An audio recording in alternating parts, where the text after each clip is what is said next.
गुरु प्यारी साध संगत जी, राधा स्वामी जी। प्यारी साध संगत जी, आप सभी के भीतर बैठे कुल मालिक को प्रणाम। आप सभी को प्रणाम। संगत जी, आज के इस रूहानियत भरे सत्संग में श्री गुरु अमरदास जी की वाणी ली गई। आपने आज के इस सत्संग द्वारा हमें शब्द के बारे में बड़े ही विस्तार पूर्वक समझाया हुआ। अक्सर हम सत्संग में सुनते हैं या जो मौजूदा सरकार हैं वे भी हमें बार बार समझाते हैं कि अपनी सुरत को शब्द में लीन कर दो। जब सुरत शब्द में लीन हो जाएगी फिर उससे मन मरना शुरू हो जाए। शब्द मरे मन निर्मल संतो, यह पूजा ता पाए। मन एक ऐसा जिद्दी घोड़ा है जो किसी भी ढंग से काबू में नहीं आता। जितना इसे काबू करने की कोशिश करो यह उतना ही और तेजी से दौड़ना शुरू कर देता।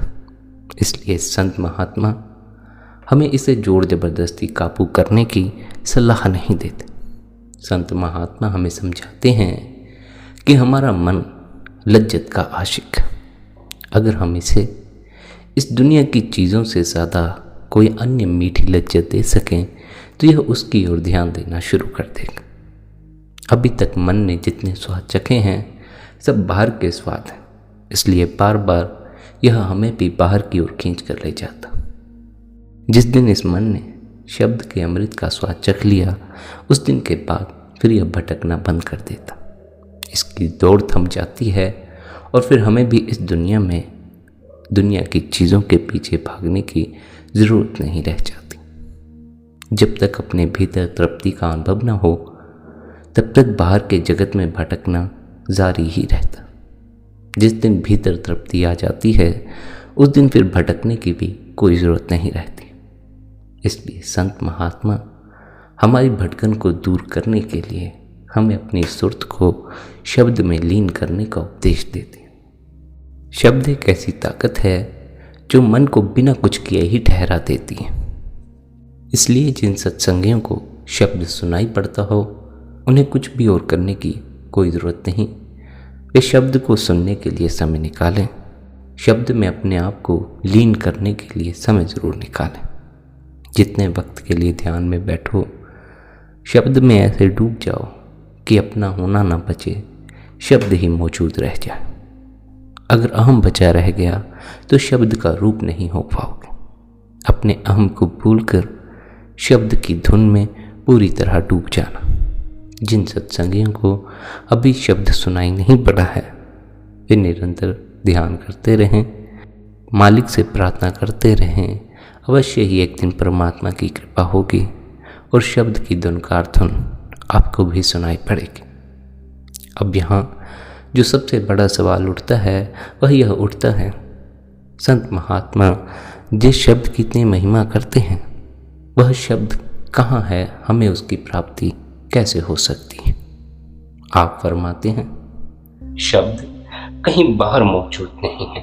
इस माया की नगरी में यूं तो कण कण में मौजूद है, पर अगर उसकी खबर अपने भीतर न मिले तो किसी में भी नहीं मिल सकती। यदि स्वयं में परमात्मा नजर न आए तो दूसरे में भी कभी नजर नहीं आ सकता।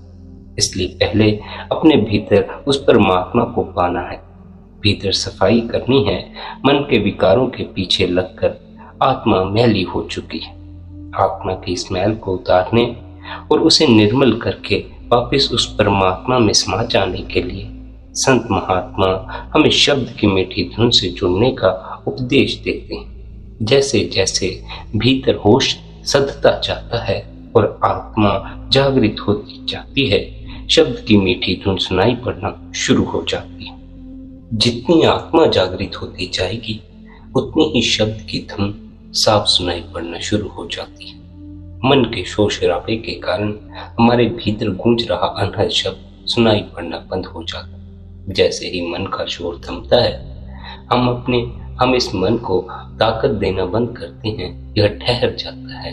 हमारे अंतस में बजता शब्द अपने आप ही हमें सुनाई पड़ना शुरू हो जाता है। ऐसा नहीं है कि आप कुछ करेंगे तो आपके भीतर शब्द पैदा होगा।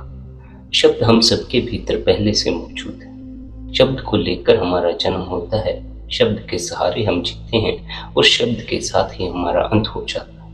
वह शब्द सदा इस संसार में मौजूद रहता है, लेकिन हमारी यह देह गिर जाती है। इसलिए संत महात्मा हमें क्या समझाते हैं?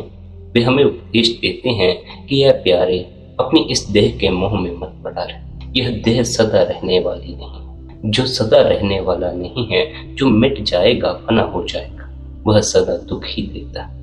इसलिए अपने इस मनुष्य जीवन का लाभ उठाकर इस जीवन के असल सत्य को खोज लें। इस सृष्टि के, इस ब्रह्मांड के असल सत्य को खोज लें। सत्य की पहचान आत्मा की पहचान से शुरू होती है। यदि भीतर आत्मा सोई रह जाए तो फिर सत्य की खबर नहीं लगती। आत्मा की जागृति के लिए हमें निरंतर कुछ समय निकालकर अपने भीतर देखना चाहिए। कुछ भी और करने की कोई जरूरत नहीं है।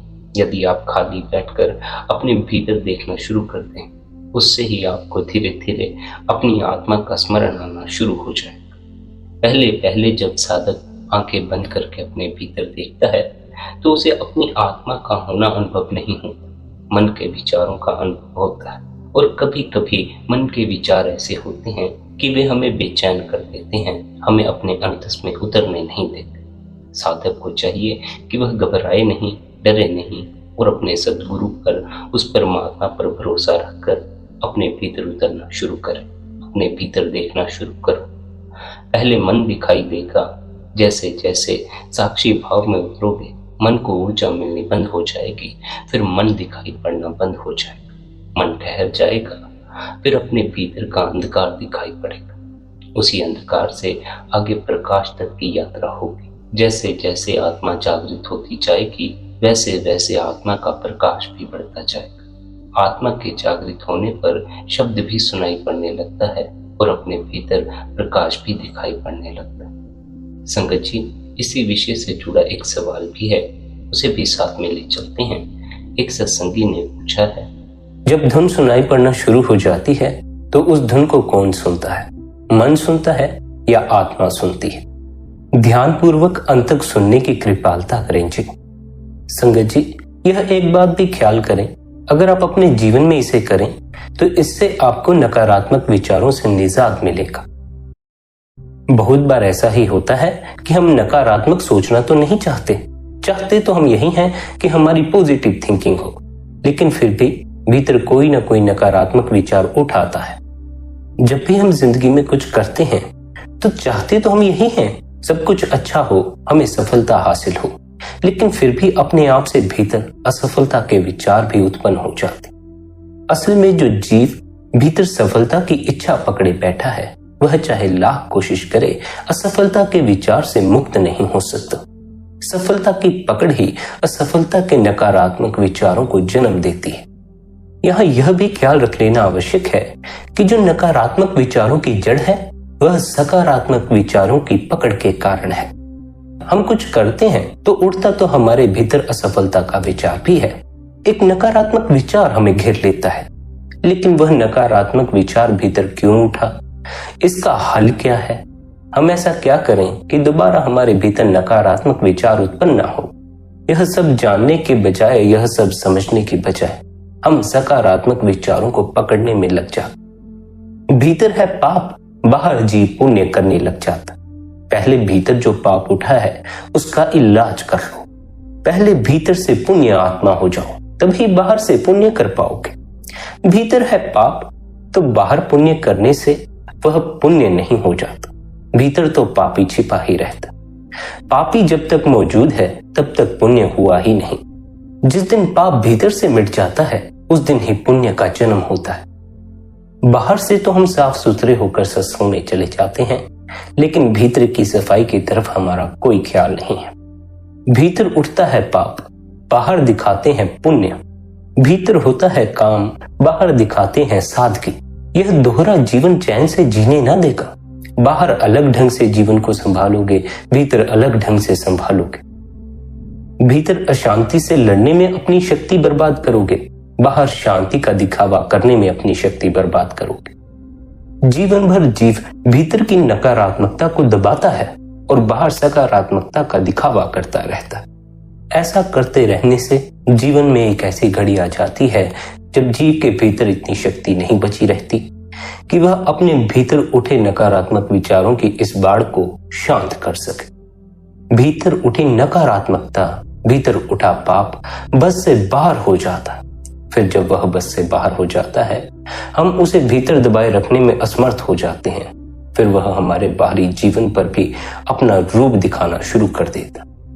जीवन भर हम बाहर से शांत होने का दिखावा करते हैं, क्रोध को भीतर दबाते हैं।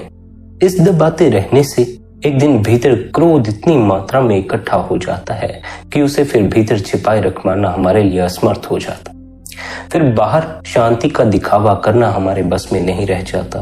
क्रोध का ज्वालामुखी भीतर फूट पड़ता है और तब हमें अपने असल चेहरे का पता चलता। बहुत से लोग इस बात से हैरान होते हैं कि यह क्रोध एकदम से मेरे भीतर उठ कहां से आए। उन्हें खुद को भी भनक नहीं होती कि उनके भीतर कितना क्रोध पल गया है। क्रोध जब बस से बाहर हो जाता है, क्रोध को जब भीतर दबाए रख पाना असंभव हो जाता है, तब वह क्रोध जीव को अपनों का भी विस्मरण करवा देता है। क्रोध की आग में चल रहा जीव अपनों तक को नुकसान पहुंचा देता है, अपनों तक को मार डालता है। गैरों की तो बात छोड़ो, क्रोध अपनों को तक नहीं बख्शता। कुछ हद तक क्रोध की ताकत भी जीवन में जरूरी है, लेकिन अगर इस ताकत का अधिक इस्तेमाल किया जाए, यह बस से बाहर हो जाए, तब फिर यह जीव की सत्यानाश कर देती है। इसलिए क्रोध को दबाने में मत लग जाना। दबाओगे तो जीवन में बहुत कठिनाइयां आएंगी, क्योंकि बार बार यह बस से बाहर होता चला जाएगा। बार बार किया गया आपका शांति का दिखावा व्यर्थ चला जाएगा। यदि हम इस क्रोध को दबाएं नहीं, तब फिर हम ऐसा क्या करें कि यह क्रोध हम पर हावी ना हो। बहुत से जीव यही कहते हैं कि जब तक हम इसे दबाते नहीं हैं, तब तक ये हमारे प्राण छोड़ता ही नहीं है। जो कुछ भी भीतर आप दबाते हो, वह भीतर दुगना होता चला जाता है, इसलिए दबाना मत। दूसरा उपाय यह है कि अगर आपके भीतर क्रोध उठाए तो आप अकेले हो जाएं। अकेले यानी किसी बगीचे में चले जाएं, किसी गार्डन में चले जाएं जहां प्रकृति है, पेड़ पौधे होते हैं, या फिर आप छत पर चले जाएं, अकेले हो जाएं। जब आप पूरी तरह अकेले हो जाएं, कोई दूसरा आपके आसपास मौजूद ना हो, तो जितना उस समय आपके भीतर क्रोध भरा हो, उससे बाहर निकल जाने दें। जो भी आप दूसरे को क्रोध में बोल देना चाहते हैं, वह सब अकेले में बोल दें। दूसरे को बोलने की आवश्यकता नहीं है, दूसरे पर क्रोध करने की आवश्यकता नहीं है। यह तो आपके भीतर दबा हुआ क्रोध ही ऊपर उठकर आया है। आपको क्या करना है? भीतर उठे इस क्रोध को बाहर निकलने का मार्ग दे देना।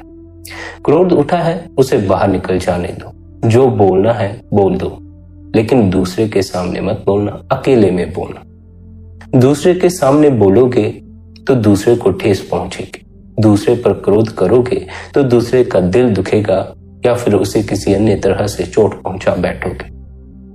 अकेले में होगे तो ज्यादा से ज्यादा हाथ में लिया हुआ फोन तोड़ दोगे, या फिर कुछ और सामान फेंक दोगे, या फिर दूसरे को गालियां दोगे, या फिर कुछ और बोलोगे। इससे दूसरे को किसी तरह का कोई नुकसान नहीं पहुंचेगा। अगर आप अकेले होकर अपने भीतर उठे नकारात्मक विचारों को, क्रोध को बाहर निकल जाने दें, तो धीरे धीरे आप भीतर खाली होते चले जाएंगे। जितना क्रोध भीतर दबा पड़ा है, वह धीरे धीरे ऊपर उठकर बाहर निकलता चला जाएगा। लेकिन यह आप अकेले में ही करें, क्योंकि दूसरे की मौजूदगी में इसे करने का अर्थ है दूसरे को चोट पहुंचाना। क्रोध हमारे भीतर उठता है, लेकिन हम तत्क्षण क्रोध के साथ हो जाते हैं और फिर हमारा जिससे झगड़ा चल रहा होता है, हम उसे चोट पहुंचा देते। चाहे उसे हमारे कुछ बोलने से चोट पहुंचे, चाहे हमारे उसे चोट पहुंचाने से कोई नुकसान हो। इन दोनों कारणों से आपके भीतर पूर्ण प्रेम को जागृत होने में बाधा पड़ती रहेगी। जन्मों जन्मों का क्रोध, जन्मों जन्मों की वासनाएं भीतर दबी पड़ी। जब उनकी भीतर लहर उठती है, तो वह लहर भी बाढ़ से कम नहीं होती। हमारा नुकसान करने के लिए वह लहर ही काफी होती है। मगर यह बात स्मरण रखो, लहर उठी है, वह शांत भी हो जाएगी। लहर का कोई सदा के लिए अस्तित्व थोड़ी होता है। ऐसा थोड़ी है जो लहर सतह पर आ गई वह सदा ही सतह पर रहेगी। नहीं, लहर तो विलीन हो जाती। भीतर जितनी वासनाएं उठती हैं, क्रोध उठता है, काम उठता है, यह एक क्षण आने पर भीतर अपने आप ही विलीन भी हो जाता। लेकिन हम उस समय तक सब्र नहीं कर पाते। हमें सब्र की कमी है। हमारे भीतर जो उठता है हम तत्क्षण उसके साथ एक रूप हो जाते। क्रोध उठता है, तत्क्षण क्रोध के साथ एक रूप हो जाते हैं। काम उठता है, काम के साथ एक रूप हो जाते। अगर हम सब्र रखें, अगर हम कुछ देर अपने आप को समेटें, तो कुछ देर बाद भीतर उठे मलिन विचार अपने आप ही विलीन हो जाएंगे। लेकिन इतनी देर हम सब्र करते नहीं हैं। क्रोध उठाए तो ज्यादा से ज्यादा 1-2 मिनट का ही हम में सब्र है, इससे ज्यादा नहीं। फिर हम क्रोध के साथ एक रूप होकर दूसरों को नुकसान पहुंचाना शुरू कर देते। फिर चाहे दूसरे को चोट वाणी से पहुंचती हो, चाहे किसी को शारीरिक चोट पहुंचती हो, उसके कारण फिर हमारे जीवन में प्रेम की सुगंध नहीं खिलती है।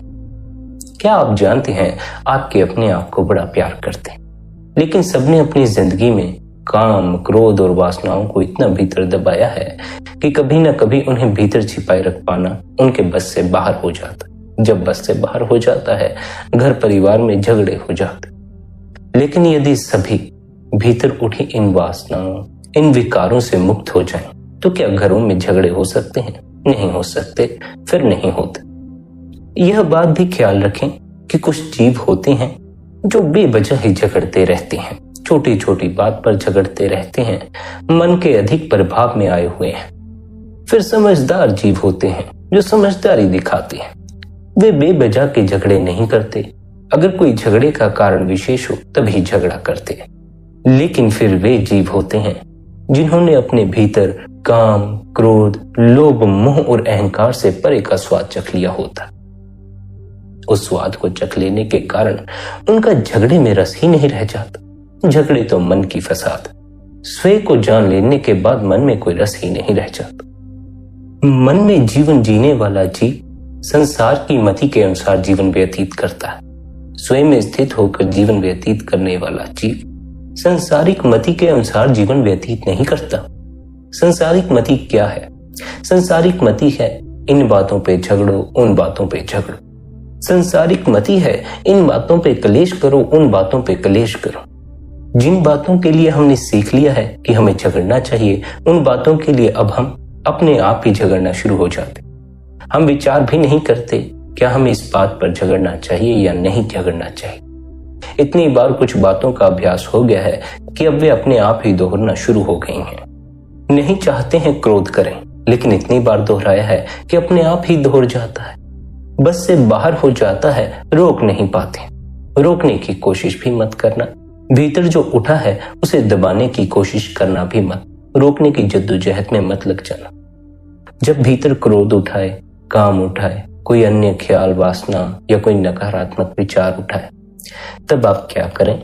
या तो आप अकेले होकर भीतर जो भी आपके भरा पड़ा है उसे बाहर निकाल दें। जो बोलना चाहते हैं बोल दें। अगर शरीर के जरिए गुस्सा निकालना चाहते हैं शरीर के जरिए निकाल दें, लेकिन अकेले में। दूसरे को चोट ना पहुंचे, दूसरे को नुकसान ना हो। आपने अपनी आध्यात्मिक यात्रा का ख्याल रखना। आध्यात्मिक यात्रा में भीतर के कूड़ को साफ करना ही पड़ता। उसे साफ करने के लिए आप या तो उसे भीतर इकट्ठा मत करिए, उसे बाहर निकाल दीजिए। दूसरा यह ख्याल रखें, अगर आप अकेले नहीं हो सकते हैं तो सब्र करना सीखें।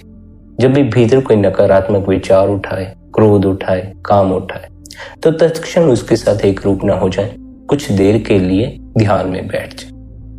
उस समय आपको ध्यान में बैठने में कठिनाई अनुभव होगी। वैसे हालात में ही ध्यान करना सबसे कठिन होता है, लेकिन अगर कोई उन हालातों में भी अपने ध्यान को संभाल ले, अपनी बंदगी संभाल ले, अपना आराम संभाल ले, अपना स्वयं संभाल ले, उसे फिर कोई नकारात्मकता छू नहीं सकती। यह बात ख्याल रखना, भीतर जो भी विचार उठते हैं वह सदा के लिए आपके भीतर खड़े नहीं हो गए हैं। भीतर जो भी वासनाएं उठती हैं, क्रोध उठता है, काम उठता है, वह सदा के लिए आपके भीतर खड़ा नहीं हो गया। बहाव है, कभी बहकर आ जाता है, फिर बहता बहता अपने आप ही चला भी जाता। अगर आप काम, क्रोध से ऊपर उठना चाहते हैं, नकारात्मक विचारों से ऊपर उठना चाहते हैं, तो जब भी आपके भीतर क्रोध उठे, नकारात्मक विचार उठे, आप उनके साथ एक हो जाने की बजाय आंखें बंद करके कुछ समय के लिए शांत होकर बैठ जाएं। उन विचारों को देखते रहें, उनके प्रति कोई प्रतिक्रिया ना दें। मन जो करता है उसे करने दें, शरीर को अपने बस में ले लें। अगर मन को शरीर का साथ मिल जाए तब फिर बात बड़ी आगे बढ़ जाती। इसलिए आप शरीर द्वारा मन के लिए द्वार बंद कर दीजिए। 9 द्वार बंद कर दीजिए, ध्यान में बैठ जाए। फिर सब्र करिए, कुछ भी करने की कोशिश मत करना, ना ध्यान कहीं टिकाने की कोशिश करना, न किसी विचार को हटाने या किसी विचार को दबाने में लगना। बस अपने होने में ठहरे रहना और इंतजार करना इन विचारों के विलीन हो जाने का। इंतजार आपको करना पड़ेगा, सब्र आपको करना पड़ेगा। देखो, मन एक समय आने पर भीतर रुक ही जाता है। जब हम ध्यान में बैठते हैं, बंदगी में बैठते हैं, तो बहुत से साधक यह कह देते हैं कि मन रुकता नहीं।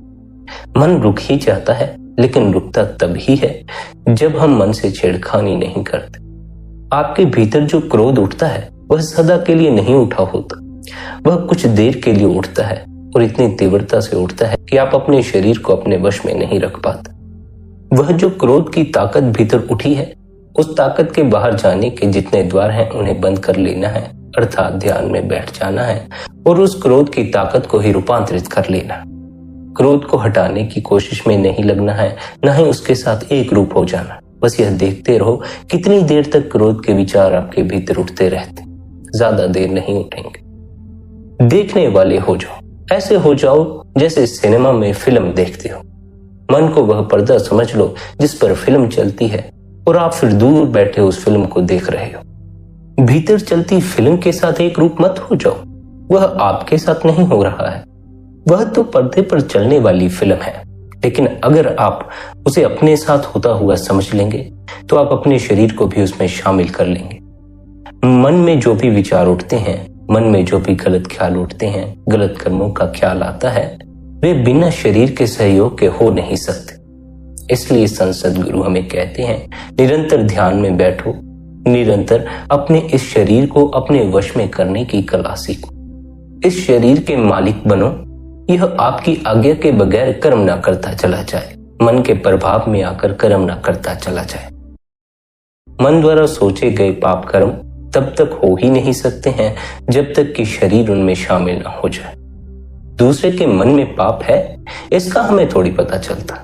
दूसरे की देह पर अगर पाप की झलक मिल जाए, दूसरे की देह अगर पाप में शामिल हो जाए, तब कहीं जाकर हमें पता चलता है कि यह तो भीतर बड़े गलत विचारों से भरा हुआ है।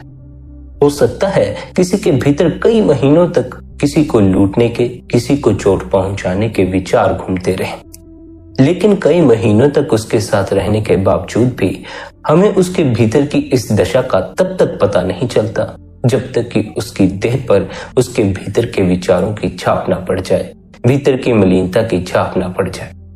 इसलिए सदगुरु कहता है 9 द्वार बंद करो। सदगुरु मन को बंद करने को तो नहीं कहता, 9 द्वार बंद करने को कहता है, क्योंकि शरीर से हमारा काफी पुराना रिश्ता। सबसे पहला संबंध तो हमारा शरीर से ही जुड़ता है, मन से तो बड़ी बाद में संबंध जुड़ता है। मन को तो आप वश में नहीं कर पाते, लेकिन शरीर को तो कर ही लेते हो, कई बार करते हो। बहुत से ऐसे गलत कर्मों का विचार आपके भीतर आया होगा जिनको कि आपने देह द्वारा किया नहीं, देह को गलत की तरफ जाने से रोक लिया।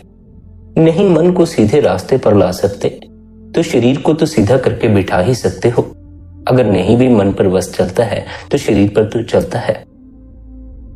अपनी मर्जी से अपना हाथ उठा तो सकते हो, अपनी मर्जी से अपने पैर चला तो सकते हो। चाहो तो इस शरीर को आंखें बंद करके ध्यान में बिठा सकते हो, चाहो तो इस शरीर को लेकर कहीं सैर सपाटे पर जा सकते हो। लेकिन मन के साथ आपका ऐसा कोई संबंध नहीं होता।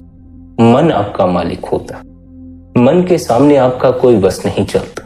शरीर तो आपकी बात मान लेता है, लेकिन मन नहीं मानता। इसलिए शरीर तो गलत कर्म करने से रुक जाता है, लेकिन मन गलत कर्मों के विचार पैदा करने से बाज नहीं आता। मन को चलने दो, शरीर को ध्यान की अवस्था में ले जाओ और भीतर मन के साक्षी हो जाओ। मन के पर्दे पर जितने भी विचार चलते हैं, जितने भी ख्याल चलते हैं, उन सभी को देखने वाले हो जाओ। जैसे सिनेमा घरों में फिल्म को देखने वाले हो जाते। फिल्म को पर्दे पर चलते रहने दो। जब तक फिल्म चलेगी तब तक उस फिल्म को कई तरह से फील करोगे। कभी रोता हुआ सीन देखकर रोना आ जाएगा, कभी हंसता हुआ सीन देखकर हंसना आ जाएगा, कभी प्रेम से भरा हुआ सीन देखकर प्रेम में डूब जाने का जी चाहेगा। ऐसा ही भीतर भी होगा। लेकिन यह बात ख्याल रखना, फिल्म सदा ही चलती नहीं रहती है। एक समय आता है जब वह फिल्म खत्म हो जाती। जरूर जब तक वह फिल्म चलेगी आप उसको फील करेंगे, लेकिन वह फील सदा के लिए बने रहने वाला नहीं है। इसलिए अगर मन में कोई नकारात्मक विचार उठाए, कोई गलत बात उठाए, तो उसके प्रति घबरा ना जाएं, उसे दबाने की कोशिश न करें। इंतजार करें, यह नकारात्मक विचारों की फिल्म भी अपने अंत तक पहुंच जाएगी। ख्याल रखना, जैसे आप फिल्म के इमोशंस को फील करते हो, लेकिन उसमें से कुछ भी आपके साथ हुआ नहीं होता, आप तो दूर बैठकर उसे देखने वाले होते हो, ऐसे ही आप मन को भी दूर से देखने वाले हो। मन पर चलने वाले विचारों को आप फील तो कर लेते हो, लेकिन उसमें से कुछ भी आपके साथ हुआ नहीं होता। हुआ है या हो जाए, जब हम इस भ्रांति में पड़ जाते हैं, तब हम भूल जाते हैं कि यह तो मन का पर्दा, यह तो मन पर चलने वाली फिल्में हैं। हम सोच लेते हैं यही हमारी जिंदगी है। आपका जो असल जीवन है वह आपके मन से परे है। आपका जो स्वयं है वह आपके मन से परे है, और आपका स्वयं, आपकी आत्मा ही आपका असल होना है। स्मरण रखें, चाहे आप लाख बार अपने आप को मन समझते रहें, फिर भी आप मन नहीं हो जाते, विचार नहीं हो जाते। फिर भी आप स्वयं ही रहते हैं, फिर भी आप अपने होने में ही बने रहते। लेकिन इसी बात की पहचान कर पाना जीव के लिए कठिन हो जाता। वह अपने स्वयं की पहचान नहीं कर पाता। वह कहता है, अगर मैं अपने स्वयं में ही ठहरा हुआ हूं, तो मुझे अपने स्वयं का अनुभव क्यों नहीं होता। मन को अपना होना समझ लेने के कारण स्वयं के होने की कोई याद ही नहीं रही है। मन का अनुभव इतना प्रगाढ़ हो गया है कि अब हम अपने को मन ही समझे चले जा रहे हैं। चाहो तो अभी अपने स्वयं में ठहर जाओ, लेकिन जीव इसमें भी कठिनाई अनुभव करता है, क्योंकि वह स्वयं में ठहरने के बारे में भी मन द्वारा ही सोचना शुरू कर देता। स्वयं में ठहरने का अर्थ है मन का साथ छोड़ दो, अपनी अकल छोड़ दो, अपना प्रयास छोड़ दो। जैसे ही स्वयं को जानने का प्रयास छोड़ दोगे, वैसे ही अपने स्वयं का अनुभव होना भी शुरू हो जाएगा। अधिकांश जीव जानने में ही अपना समय बर्बाद कर देते हैं। इसलिए सद्गुरु कहता है, अगर जान लिया है, अगर समझ विकसित हो गई है, गुरु से नाम मिल गया है, अब अपना ज्ञान भी छोड़ो, अब अपनी अकल भी छोड़ो, गुरु द्वारा दिया हुआ सिमरन करते रहो। अगर नामदान मिल गया है, तो अब ज्ञान हासिल करने में मत लगे रहो, अब अभ्यास करो। ज्ञान तो इसलिए हासिल करना पड़ता है ताकि हम नामदान हासिल करने के काबिल बन जाए। जिसे पता ही ना हो यह मार्ग कौन सा मार्ग है, यह मार्ग कहाँ को जाता है, बंदगी करने से क्या होता है, नामदान हासिल करने से क्या होता है, उसे यदि नामदान मिल जाए तब वह उसके लिए कुछ भी मायने नहीं रखेगा। जिसे समझ है, जिसे ज्ञान है, उसे ही कदर भी होती है। ज्ञान तो केवल मार्ग की पहचान के लिए दिया जाता है। जब गुरु मार्ग पर चलने का द्वार खोल देता है, फिर उस मार्ग पर चलने की आवश्यकता है। फिर ज्ञानी बन के कोई लाभ नहीं है, क्योंकि फिर आप अपने अहंकार को मिटाने की यात्रा कर रहे हैं। अहंकार मिटता जाएगा तो आपकी अपनी मत मरती जाएगी और सतगुरु की मत आपके भीतर प्रवेश कर जाएगी। अभी जो ज्ञान आपने हासिल किया है वह संसार का ज्ञान है। जब आप अहंकार से परे चले जाते हैं, तब आप परम ज्ञान हासिल करते। संसार के ज्ञान को छोड़ देना पड़ता है अगर परम ज्ञान हासिल करना हो। परम ज्ञान है अपनी आत्मा की पहचान कर लेना, अपने स्वयं की पहचान कर लेना। अगर सद्गुरु द्वारा नाम मिल गया है, बंदगी करने का अभ्यास मिल गया है, तो निरंतर बंदगी करो, निरंतर सद्गुरु द्वारा दिया हुआ सिमरन करो, क्योंकि अब अभ्यास आपके जीवन का हिस्सा है। अब आपको भीतर उतरना होगा। अब भीतर की समझ इकट्ठी करते रहने से कोई लाभ नहीं है, अब भीतर उतरने से ही लाभ होगा, और भीतर उतरने की चाबी सद्गुरु ने दे दी है। चाबी का इस्तेमाल करो, भीतर का दरवाजा खोल लो और आनंद के उस देश में पहुंचो। जब आप निरंतर गुरु द्वारा दिया हुआ अभ्यास करेंगे, निरंतर सिमरन करेंगे, तो सिमरन करते करते, जाप करते करते भीतर अजपा जाप शुरू हो जाएगा। जाप यानी जब आप अपनी रसना का इस्तेमाल करते हैं, अपनी जिह्वा का इस्तेमाल करते। अजपा जाप जब आपका मन उस जाप को पकड़ लेता है और उसे दोहराना शुरू कर देता, फिर आपको जिह्वा का इस्तेमाल करने की आवश्यकता नहीं रह जाती, जाप करने की आवश्यकता नहीं रह जाती। जैसे बहुत से गीत ऐसे होते हैं जिन्हें हमें जिह्वा द्वारा अब दोहराने की आवश्यकता नहीं है, वे हमारे मन में छप गए हैं और वे अपने आप ही भीतर उठाते हैं और हमें भी अपने साथ मस्त कर लेते हैं। भीतर गीत उठता है, हम बाहर उन्हें गुनगुनाना शुरू कर देते। जब भीतर सद्गुरु द्वारा दिया हुआ सिमरन बस जाएगा, तो सिमरन भी अपने आप चलना शुरू हो जाएगा। फिर जब भीतर सिमरन की याद अपने आप आएगी, बाहर जबान भी अपने आप ही सिमरन करना शुरू कर देगी। पहले हमें जुबान की सहायता लेकर मन तक सिमरन को पहुंचाना है। जब मन सिमरन को पकड़ लेता है तब फिर जुबान भी अपने आप ही सिमरन दोहराना शुरू कर देती। जब भीतर सिमरन चलना शुरू हो जाता है, जब भीतर जपा जाप शुरू हो जाता है, तब उसमें अपने आप को निरंतर लीन करने से ऐसी अवस्था आती है जब मन का सारा कोलाहल शांत हो जाता। एक ऐसी अवस्था आती है जब मन का शोर बंद हो जाता। उसी अवस्था में अनहद शब्द की धुनकार धुन सुनाई पड़ती। स्मरण रखें, अनहद शब्द तो अभी भी हो रहा है। अगर अभी भी हम उसे सुनना चाहें तो सुन सकते हैं, लेकिन जब तक मन का शोर है, मन का साथ है, वह सुनाई नहीं पड़ता। यहाँ यह बात ख्याल रखना, मन अनहद शब्द को नहीं सुनता, सुनने वाला तो कोई और है। मन का कोई असल अस्तित्व नहीं है जो कि वह कुछ सुने, वह तो केवल एक पर्दा है। अगर आप अपने भीतर ध्यान से देखें तो आप पाएंगे कि भीतर कोई मन को भी सुनने वाला बैठा हुआ है, भीतर कोई मन को भी देखने वाला बैठा हुआ है। मन कुछ सुन या बोल नहीं रहा है, बल्कि मन को बोलते और सुनते हुए हम उसे देख रहे हैं। इसी तरह जो मन को सुनने और देखने वाला है, वही शब्द को सुनने और शब्द के प्रकाश को देखने में समर्थ है। सुरत और नृत्य आत्मा की देखने वाली शक्तियां हैं और ये शक्तियां जागृत ही हैं। आप देख पा रहे हैं तो उस शक्ति के जागृत होने के कारण, आप सुन पा रहे हैं तो सुनने की शक्ति के जागृत होने के कारण। अगर ये शक्तियां जागृत ना होती तो आप कुछ भी देख और सुन नहीं पाते। ये शक्तियां जागृत तो हैं, लेकिन इन शक्तियों का इस्तेमाल मन को देखने के लिए किया जा रहा है, मन के पर्दे पर चल रही फिल्म को देखने के लिए किया जा रहा है, न कि उस प्रकाश को, उस धुन को सुनने के लिए किया जा रहा है। पूरा का पूरा ध्यान हमने मन पर केंद्रित कर दिया। जब तक ध्यान मन पर केंद्रित है तब तक वही दिखाई पड़ेगा, वही सुनाई पड़ेगा जो मन बोल रहा है, जो मन कर रहा है। मन आप नहीं हो, आप मन को देखने और सुनने वाले हो। अगर आप अपना होश थोड़ा थोड़ा जगाना शुरू करें तो यह बात आपको साफ होनी शुरू हो जाएगी। रोज अपने भीतर उतरें, धीरे धीरे आपको यह साफ होने लगेगा कि आप मन नहीं हो, आप तो मन को भी देख रहे हो और मन को भी सुन रहे हो। वो जो मन को भी देखने और सुनने वाला है, उसकी पहचान करनी है, वही आत्मा है। आत्मा की ताकत ही है देखने और सुनने की ताकत, मन की वह ताकत नहीं है। हम इस भुलेखे में पड़ जाते हैं कि मन कुछ देख रहा है, मन कुछ सुन रहा है। नहीं, मन को भी कोई देख रहा है, मन को भी कोई सुन रहा है, उसको जानना है, उसकी पहचान करनी। आत्मा की इस सुनने और देखने की शक्ति का इस्तेमाल हमने सदा से मन को देखने और सुनने में किया। अब इसी शक्ति का इस्तेमाल हमने शब्द को सुनने के लिए करना है, शब्द के प्रकाश को देखने के लिए करना है। जैसे मन हमारे भीतर है, हम मन को देखते और सुनते हैं, वैसे ही शब्द भी हमारे भीतर है। हम अगर अपने ध्यान को मन से हटाएं तब कहीं जाकर हमें शब्द सुनाई पड़ेगा।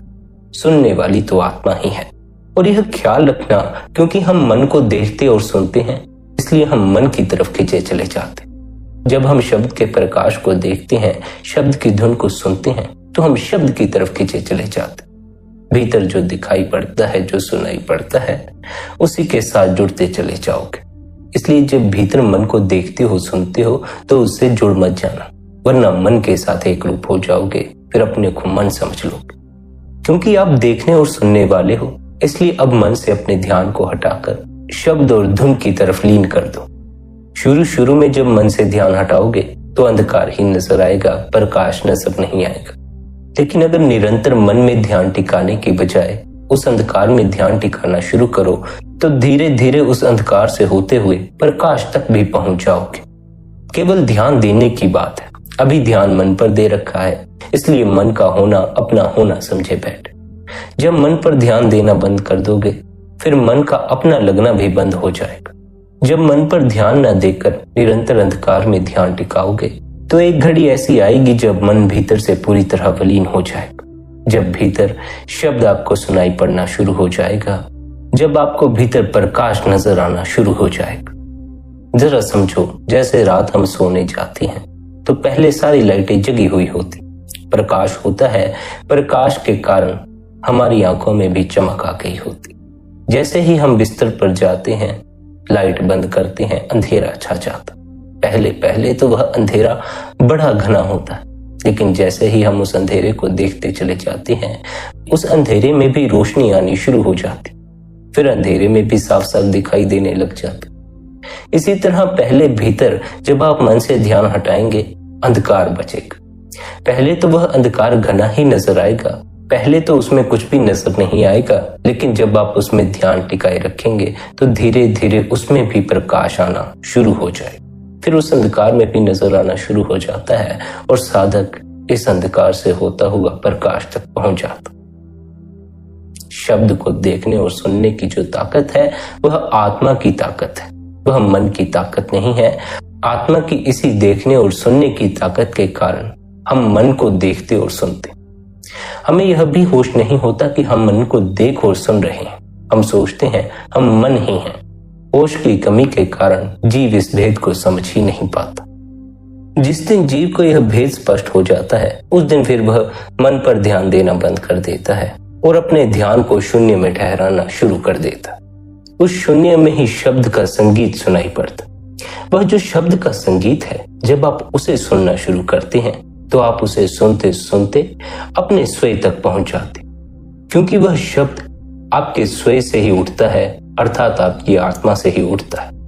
शब्द और प्रकाश के उठने का असल स्रोत आत्मा ही है। आप अपनी देखने और सुनने की शक्ति को जिससे देखने और सुनने में लगाते हो, उसी के करीब आप पहुंच जाते हो, उसी में ठहर जाते हो। जब आप अपनी देखने और सुनने की शक्ति को मन को देखने और सुनने में लगाते हो, आप मन में पहुंच जाते हो, मन हो जाते हो। जब आप अपनी देखने और सुनने की शक्ति को शब्द को सुनने और शब्द के प्रकाश में ठहराते हो, तब आप उसे सुनते सुनते अपनी आत्मा तक पहुंच जाते हो। इसलिए शब्द को आत्मा तक पहुंचने का जरिया कहा जाता है।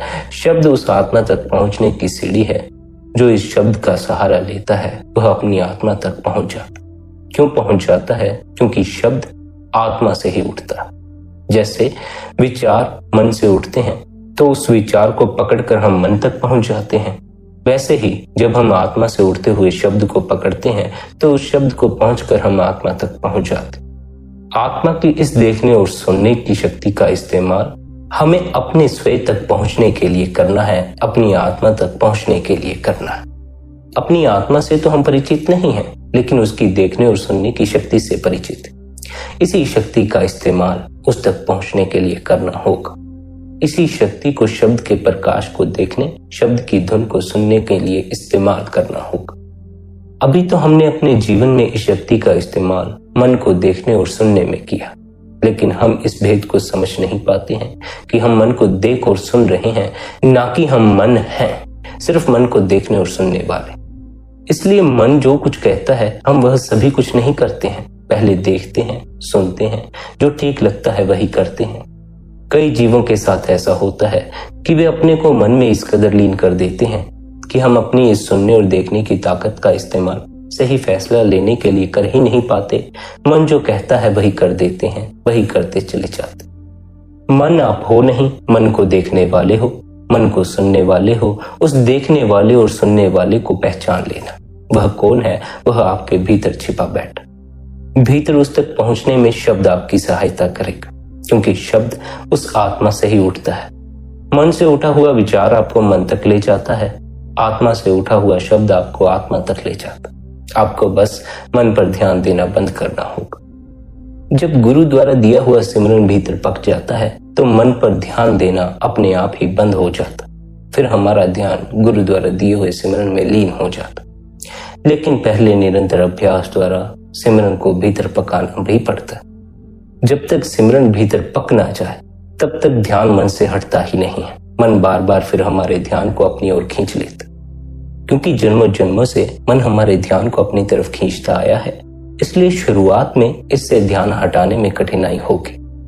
शुरू में इससे ध्यान हटाओगे और फिर इसकी तरफ ध्यान चला जाएगा। तब क्या करना है? तब आपने मन के साक्षी हो जाना। तब आपने शांत होकर बैठे रहना है। मन जो कहे वैसा करने नहीं लग जाना है। मन जो कहे उसके प्रति प्रतिक्रिया नहीं करनी। शरीर को भी मन द्वारा कहे जा रहे कर्म में शामिल नहीं कर लेना। शरीर के 9 द्वार बंद करके बैठ जाना है अर्थात ध्यान की अवस्था में बैठ जाना है और मन को देखने वाले हो जाना। वैसे भी मन को देखने वाले और सुनने वाले ही हो, लेकिन फिर भी हमें मन के साक्षी होने में बड़ी कठिनाई होती है। मन के साथ किसी तरह की कोई छेड़खानी मत करना, इसके विचारों के साथ कोई छेड़खानी करने की कोशिश मत करना। बस अपने शांत होकर बैठे रहना, इसे देखते रहना, यह जो कहे उसे सुन लेना। ना इसके कहे या सुने पर क्रोध करना, ना इसके कहे या सुने पर कोई अन्य कर्म करना। इसके साक्षी होकर बैठ जा, इसे देखने और सुनने वाले हो जा। जैसे सिनेमा घरों में पर्दे पर फिल्म चलती है तो आप फिल्म के साथ कोई छेड़खानी थोड़ी करते, कर भी नहीं सकते हैं। वह अपने हिसाब से ही चलती है। मन भी ऐसा ही है, अपने हिसाब से ही चलता है। हम सोचते हैं हम छेड़खानी कर सकते हैं, लेकिन कर नहीं पाते। छेड़खानी करने में ही सब कुछ बिगड़ जरूर जाता। सबरता तो कुछ नहीं, बिगाड़ कर हम बहुत कुछ बैठ जाते। जैसे पर्दे पर फिल्म चलती है, आप केवल उसे देखते हैं, वैसे ही मन पर जो विचार चलें, जो ख्याल चलें, उन्हें देखने वाले हो जाएं। अपने होने में ठहर जाएं। अपने होने में ठहरने का अर्थ यही है, मन के साथ एक हो जाने की बजाय इस बात को स्मरण रखना, मैं मन को देखने और सुनने वाला हूं। जब मन आपके ध्यान को अपनी तरफ अपने आप खींच ले तो मन के साक्षी हो जाएं और निरंतर बंदगी करें, निरंतर ध्यान करें। गुरु ने जो आपको अभ्यास दिया है भीतर उतरने का, निरंतर वह अभ्यास करें। जैसे जैसे आप अभ्यास करते जाएंगे, आपका मन की तरफ ध्यान जाना भी बंद हो जाएगा। फिर आपका ध्यान भीतर के अंधकार में ठहरना शुरू हो जाएगा। उसी अंधकार से फिर प्रकाश की यात्रा भी शुरू हो जाती। साथ ही यह बात भी ख्याल रखें, अगर आप नकारात्मक विचारों से बचे रहना चाहते हैं तो आप कुछ समय प्रकृति के साथ अवश्य बिताएं, पेड़ पौधों के साथ अवश्य बिताएं। पेड़ पौधे हमारी नकारात्मकता को खींच लेते हैं। प्रकृति हमें पॉजिटिविटी से भरती है, पेड़ पौधे हमें पॉजिटिविटी से भर देते हैं। अगर आप सुबह सुबह जब ताजी हवा होती है कुछ समय पेड़ पौधों के पास बिताएं तो उससे आपके भीतर की नकारात्मकता दूर होनी शुरू हो जाएगी। वैसे तो हर पल ही पेड़ पौधे नकारात्मकता खींचते रहते, लेकिन जो सुबह सुबह का समय है, उस समय ताजी हवा होती है, उस समय आप पेड़ पौधों के पास जाकर गहरी श्वास भी ले सकते। कुछ समय के लिए 5-10 मिनट के लिए गहरी श्वास ले लेनी है, अपने प्राणों को ताजी ताजी हवा से भर लेना। 10-15 मिनट यदि आप पेड़ पौधों के करीब जाकर किसी बगीचे में जाकर अपने प्राणों को ताजी श्वास से भर लें तो इससे आपका जीवन शांतमय होना शुरू हो जाएगा। इससे आपको नकारात्मक विचारों से आराम मिलेगा। फिर आपके भीतर पॉजिटिविटी आ जाएगी, सकारात्मकता आपको घेर लेगी। उसी सकारात्मकता के चलते आपको ध्यान करने में भी बड़ी सहायता प्रदान होगी। जब आप भीतर नेगेटिविटी से नहीं भरे होंगे, जब आप भीतर पॉजिटिविटी से भरे होंगे तो आपको स्वयं भी बंदगी करने में, ध्यान करने में आनंद आएगा। लेकिन अगर पहले ही भीतर निराशा से भरे हो, परेशानियों से भरे हो, दुखों से भरे हो तो बंदगी करने का जी ही नहीं चाहेगा। इसलिए कुछ समय प्रकृति के साथ भी बिताएं, पेड़ पौधों के साथ भी बिताएं, ताजी हवा का आनंद लें और कुछ समय बंदगी के लिए भी अवश्य दें, ध्यान के लिए भी अवश्य दें। संगत जी, आज के इस सत्संग को यहीं पर विश्राम देते हैं। यदि आज का यह सत्संग आपको अच्छा लगा हो तो आज के इस सत्संग को आप अपने मित्रों और संबंधियों के साथ शेयर भी कर सकते हैं। बाकी आपकी अपनी मौज है। अपना ख्याल रखें। आपके भीतर बैठे परमात्मा को प्रणाम। आप सभी को प्रणाम। राधा स्वामी जी।